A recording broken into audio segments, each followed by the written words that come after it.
大家好，今天要来为大家介绍的是迪梦琪的每日专案志。我们这本专案志呢有2个不同的封面，那封面的图案呢就请大家透过通路自己去挑选。我们现在先把其中肉罐头拿开，我们看一下其中这一本里面的内容，这是比较重要的部分。这一本每日专案志呢，它是一本无时效的自填式日志，所以呢，里面的日期呢，我们可以自己用笔写上去，或者是像我们这样子用盖章的方式，那还可以用不同的颜色去做标示。那像月份的部分呢，也可以用贴纸，或是盖章，或是简单的圈起来，做一个区隔就好了。这本每日专案志，它其实的上半节的使用方式跟一般的周计划是非常相同的。在这个区域范围之内，你可以根据每一天的内容去记录你的日常生活待办事项，或者是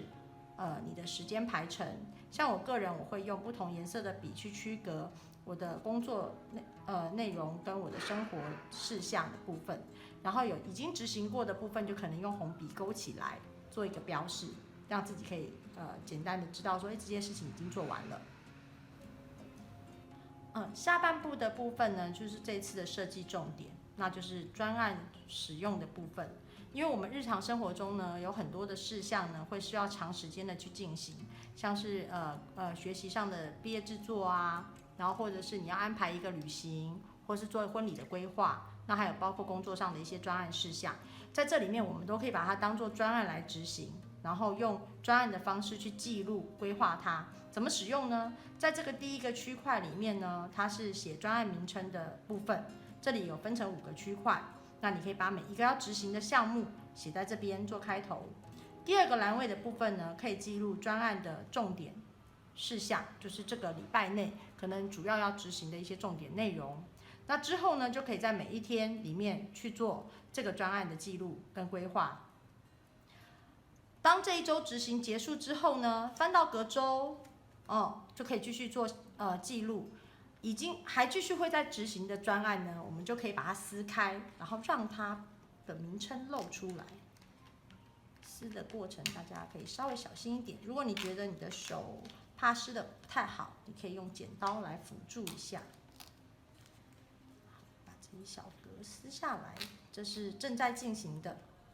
就是本周内还会继续进行的内容。我们把它撕下来之后，你就会看到之前填入的单元内容就会露出来，那后面的部分就可以继续去做记录。那如果这一周已经没有在进行的项目呢，我们就可以直接把它空下来，当有新的专案进来的时候，就可以再填入使用。这样的方式是我们的第一种使用方法。第一种的使用方式呢，跟传统的周计划就会比较相似，就是一周接着一周去做记录。那我们现在介绍第2种使用方式呢，它比较适合就是有长时间的去进行的。像我们在做设计的时候呢，我们可能开始一个设计案之后，截稿日期可能一开始就会定好是在可能2-3个月或者1-2个月后的时间，那我们就可以直接把专案志翻到我们截稿日的那一个礼拜。那大家要记得不要写错格哦，一定要对好。写上你的截稿日之后呢，把前面的格子都撕掉，然后露出其实那一周的这个专案的名称。在这个当中的过程里面呢，你随便翻到哪一周，你都会知道这个专案还在进行当中，那也可以方便你去做追踪跟管理。到这一周的时候，你就可以去思考一下，我这个专案里面是不是还有什么事情是有待执行的部分。每日专案志呢，有附一个透明的垫板，那这个垫板呢，可以让你书写上更为平顺。而且因为我们使用这本本子的时候呢，会有很多时候需要把格子撕下来。那有了垫板之后呢，把它垫着，当你有一个新的专案开始的时候，书写的时候就不会因为前面的坑而跌倒。那这个透明的垫板还可以当做书签来使用哦。